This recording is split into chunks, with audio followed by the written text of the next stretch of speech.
So she was like, I said, well, let me take the test over. So she was like, no, no, no, no, no, no, no, no. So she battled me back and forth.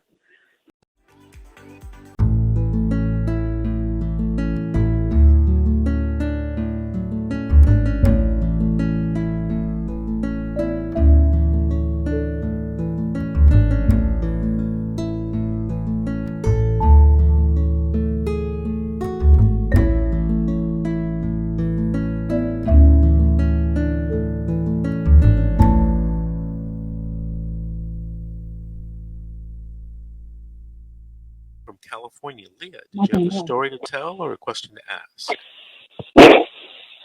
Yeah, I have two. Okay, my story started off as, okay, I have a DCSS case open in Palmdale. And I had, when my case first got open, I had did what I had to do with it. Hey, Leah. Hello? Yeah, we're on a live radio show, Leah. Stay with me. Okay. And as soon as I got all three of my kids back, I say like 2 or 3 days later, the social worker call was like, oh, you just did a dirty test. And I'm like, how was that? And I'm like, that's BS.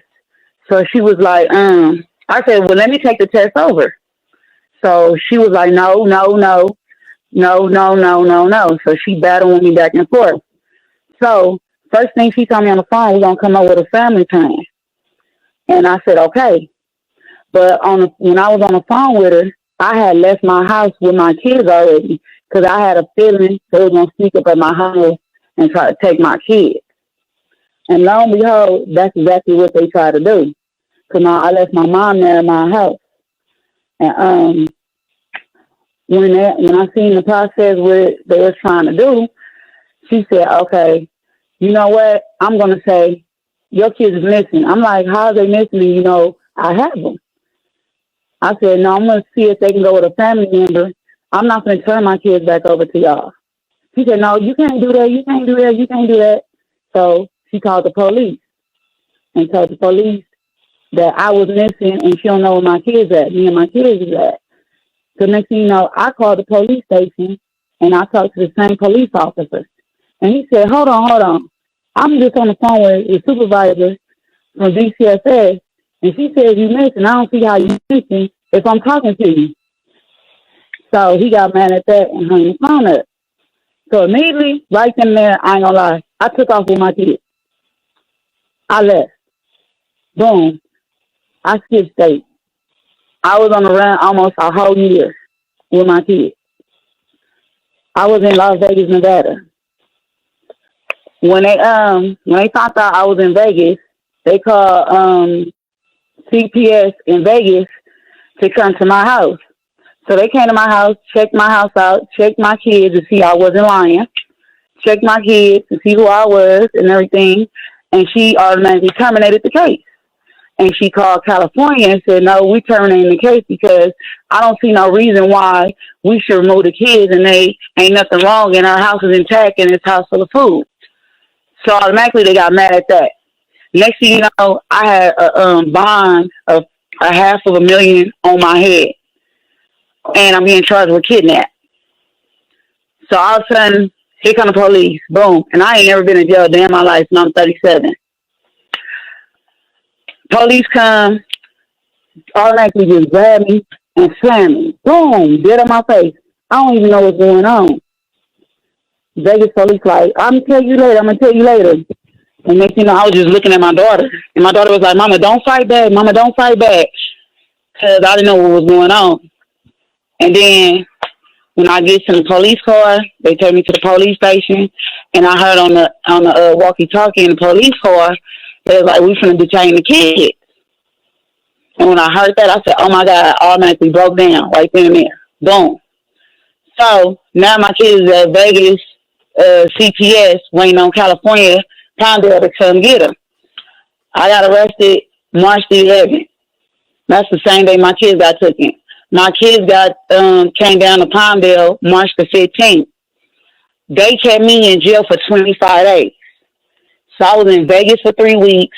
Then Palmdale came and got me. I was in Palmdale for the rest of the time.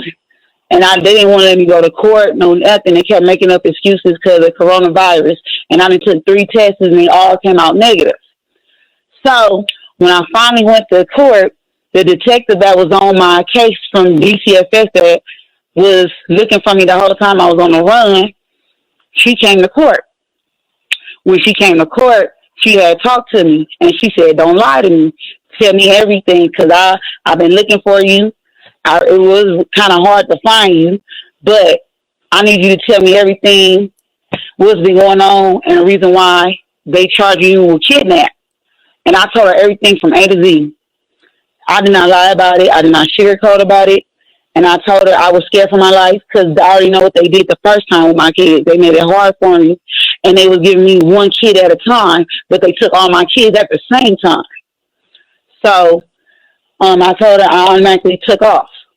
And so she asked me in my face, she said, "Would you do it again?" And I said, "You know what? I ain't going to lie to you. Yeah, but this time I know a better way to do it." Because they put me on Crime Stopper. They put me on Facebook. They put me on Google.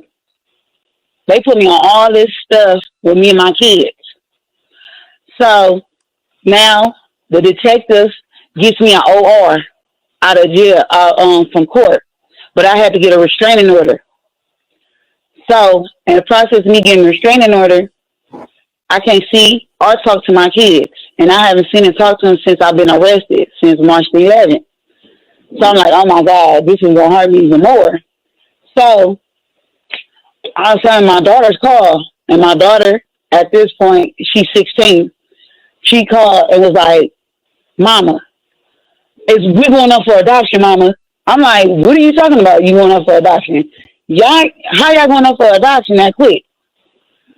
And then that's when I found out the social worker that I pretty have now, she trying to take my parent rights. They already went to court when I was in jail.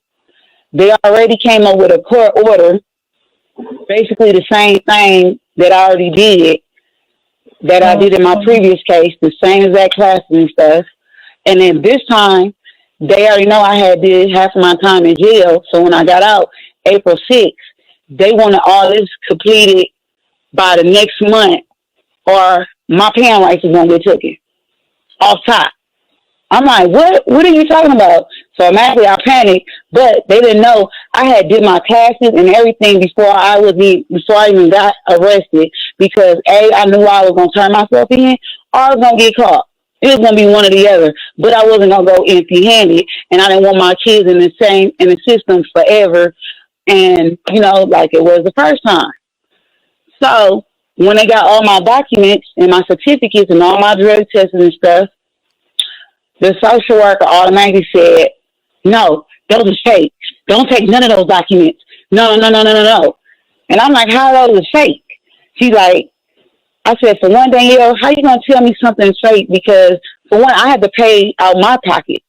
Y'all wasn't going to help me do nothing. Y'all wasn't going to help me find no classes. I can't get Medicare and all that because they say I make too much money. So I had to make sure I had enough in my budget and plus take care of the household, plus take care of my kids."